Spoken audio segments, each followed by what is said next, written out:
罐頭係咪全部都唔健康嘅呢？有冇機會揾到一啲嘅健康嘅罐頭呢？有4類嘅罐頭呢，我會推介俾大家㗎。你有冇食開一啲嘅罐頭呢？你又食開邊一隻呢？歡迎你喺下邊留言同我分享啦！如果你中意呢個影片嘅話，請你俾個 like 我，同埋請你訂閱營養師媽媽頻道啊，同埋可以分享俾你需要朋友。我希望呢，今年呢，我係可以過10萬嘅訂閱，咁啊希望大家支持我。各位朋友，大家好，我係營養師媽媽 Priscilla。嗱，而家咧物價越嚟越高啦，咁如果有一啲嘅健康嘅食物儲存期係比較長嘅，咁有時大減價嘅時候咧，可以買多啲等喺屋企，以備不時之需嘅，咁都係一件好事嚟嘅喎。所以我之前咧就介紹過雪藏嘅蔬菜啦，大家有機會咧可以去睇下啦。同埋我咧就想今日講下罐頭嘅，有冇啲罐頭咧都可能咧可以係買定喺屋企，平時可以食用嘅咧？今日咧，我會同大家介紹下4類咧嘅罐頭咧，都有佢嘅好處嘅。首先，我點樣睇罐頭咧？大部分罐頭咧都係冇咁健康嘅，因為咧一般咧都係比較係高鈉質啦，或者高糖分啦，或者係高油分嘅。由於咧呢幾十年咧都有追求健康嗰個潮流啦，都有唔少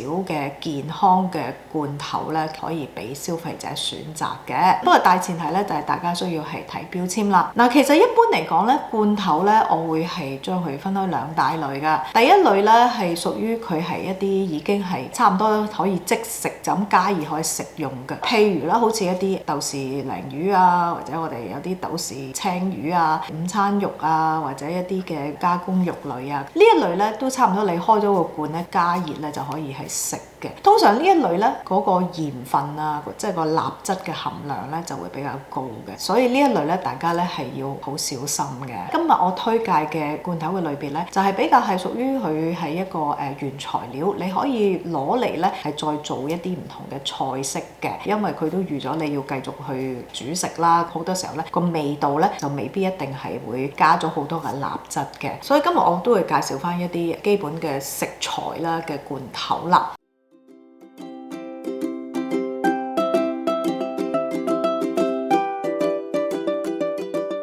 罐頭咧嗰個製作過程咧，佢係喺一個高溫消毒之後咧，就係密封咗嗰個食物嘅。咁等裏邊咧係一個無菌嘅環境。咁所以有陣時咧有一啲罐頭咧，佢唔係一定要加咗一啲嘅好多嘅防腐劑去防腐嘅。所以市面上咧係有機會係揾到一啲冇鹽啊或者冇加糖咧嘅罐頭嘅。第二方面咧就係佢嗰個包裝咧裏邊嗰層鋁啦、嗰個罐啦、嗰個金屬啦同埋嗰個食物之中咧會有一層嘅阻隔，通常咧就係加咗一層嘅膠質嘅。咁而我呢種膠質咧，我哋叫 BPA 啦，即係雙酚 A 啦，呢啲嘅物質大家都可能會認識喺一啲 BB 嘅奶樽啊，或者唔同嘅膠質嘅容器啊，有陣時都會有機會有嘅。釋放出嚟嘅時候咧，有機會影響我哋嘅荷爾蒙係失調㗎。我之前有條影片咧係講微波爐嘅，都係提到有啲容器其實有機會咧會有呢啲 BPA 嘅，即係有啲罐頭咧。其實我喺加拿大住咧，佢咧特別寫明咧係 BPA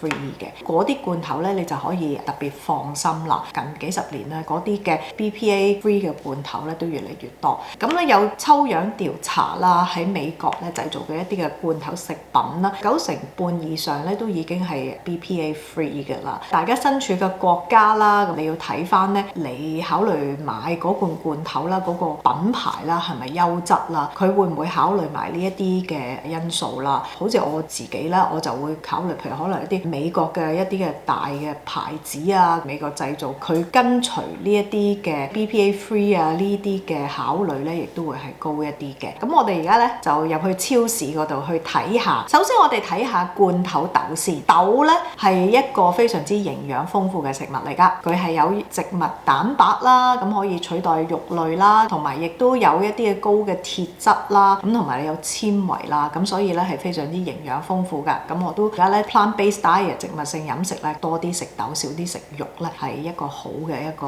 嘅建議嚟㗎。呢啲罐頭豆咧，如果你可以揾到一啲健康啲嘅，咁就可以省卻好多嘅功夫啦。豆啊俾人哋話咧，即係因為會製造好多氣體啦，好容易放屁啊咁樣樣，呢啲會引致氣體嘅物質咧，好多時候咧都會係被處理咗㗎啦。呢啲罐頭豆咧，大家揾嘅時候咧，最有機會咧係可以揾到一啲咧就係冇鈉質嘅。最緊要大家睇下咧嗰個食物成分表啦，上邊咧會唔會有鹽呢一個嘅成分啦？食物成分表因為佢由多至少去排列啦，佢嗰個成分越天然嘅話咧，你就睇翻佢食物成分表咧係有冇好多唔同嘅化學嘅名啊咁樣樣。咁但係如果你係揀一個罐頭豆，佢淨係話罐頭豆嘅，好似譬如呢隻 Butter Bean 啊，亦都見唔到有鹽啊，淨係有水嘅啫。咁大家知道啦，其實係罐冇加鹽嘅一種嘅罐頭豆嚟嘅。至於你話我揾唔到一啲嘅冇加鹽嘅喎，咁啊全部都有加鹽啊，咁啊最緊要咧就要睇下嗰個嘅營養標籤嗰個鈉質啦。我哋喺北美啊，或者係好多嘅國家咧，都有一個叫做 daily value 嘅 percentage。我哋加拿大嚟講咧，就5% 以下為之低嘅，15% 以上為之高嘅。但如果你係揾嗰個豆嘅時候，你見到食物成分表係有鹽嘅，但係咧你睇下佢可能咧未必落得好多，好似譬如你見到有啲豆咧，佢係5% 嘅，咁你就知道都係屬於頗低嘅個含量。咁只要你用嘅時候咧，沖洗過啊，浸一浸佢咧，倒咗啲水啊咁樣，基本上嗰啲鈉質咧都所餘無幾嘅。咁呢個咧我就會覺得，如果大家係買唔到一啲無添加鹽嘅罐頭豆嘅時候咧，就可以揀一啲比較低鈉質嘅，咁最好係5% 或以下嘅。市面上有啲咧係好好嘅，咁譬如一啲產品，好似呢一隻產品咁，佢係 6 blend， 即係6種嘅豆撈埋一齊嘅。咁裏邊咧會有鷹嘴豆啦、白豆啦、眉豆啦，咁啊唔同嘅豆咧撈埋一齊，咁營養非常之豐富㗎。咁亦都會係比較你每樣攞少少去煮咧，就會係容易好多嘅。譬如茄汁豆又點樣睇啊？茄汁豆咧就已經加咗唔同嘅調味料啦，可能係鹽啦，可能係糖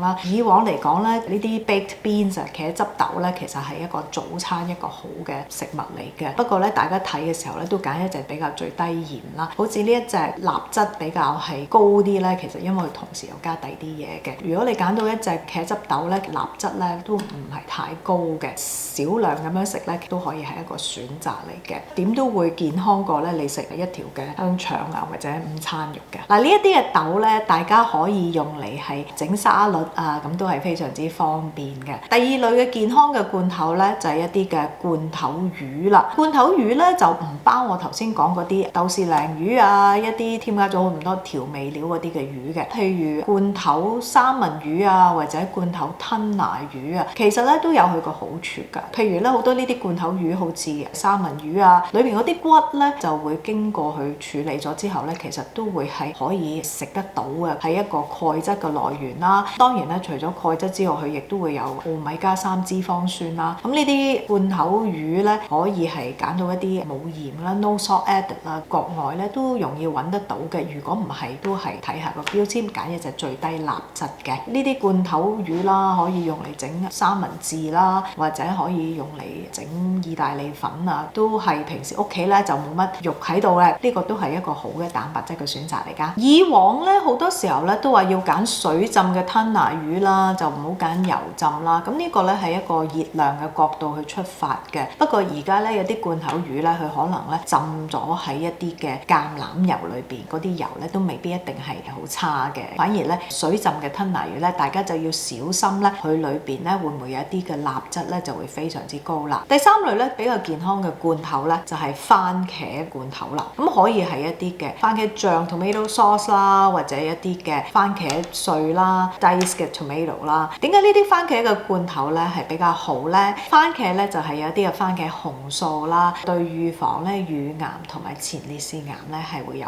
幫助㗎。發現咧罐頭番茄咧，當係經過咗加工呢個步驟嘅時候咧，佢裏邊好多呢啲番茄紅素 lycopene 咧就會係釋放出嚟啦，咁啊身體咧係會更加吸收嘅，比起你食一個番茄。咁呢個係一個蔬菜之中一個例外嚟嘅，因為咧番茄嗰個構造咧好多時候咧嗰啲番茄紅素會係喺嗰個我哋叫嗰個細胞裏邊啦，你身體未必話100% 吸收，但係佢呢一個咧逼晒嗰啲番茄紅素出嚟，咁所以咧都會吸收得比較好啲嘅。咁你話如果我平時煮番茄就吸收唔到咩？咁又唔係嘅，但係你煮番茄嘅話咧，煮耐少少啊，煮到佢腍少少啊，都會幫助係釋放啲番茄紅紅素出嚟咯。呢啲番茄啦或者番茄醬啦，可以用嚟煮意粉㗎嚇。咁啊，大家揀嘅時候咧，又係睇下嗰個鈉質嘅含量高唔高嘅，或者有冇加咗一啲嘅糖分嘅。所以平時咧煮意粉咧，用呢啲番茄醬咧，都可以幫助到你身體咧吸收呢一啲嘅維他命 A， 即係呢一隻嘅番茄紅素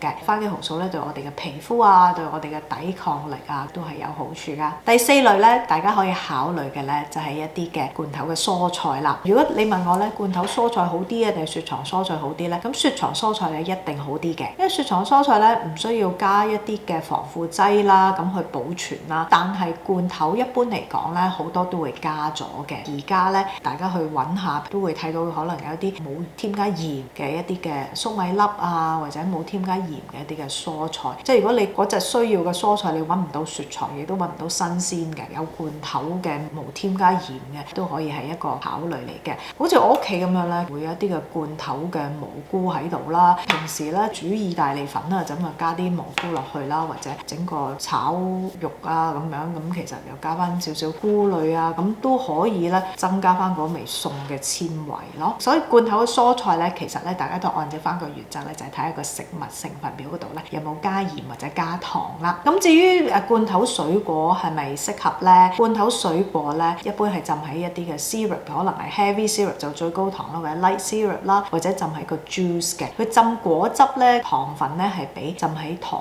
漿當然係會低好多啦。不過水果嚟講咧，我都會覺得大家咧最好咧就係揀翻新鮮啦。其實我介紹咁多罐頭之餘咧，最好咧大家都係食新鮮嘅水果蔬菜咧，就係最理想嘅。今日嘅分享就到呢一度。如果你想下載一啲健康餐單嘅話咧，歡迎你去下邊說明文嘅連結嗰度下載啊！多謝大家收睇，拜拜。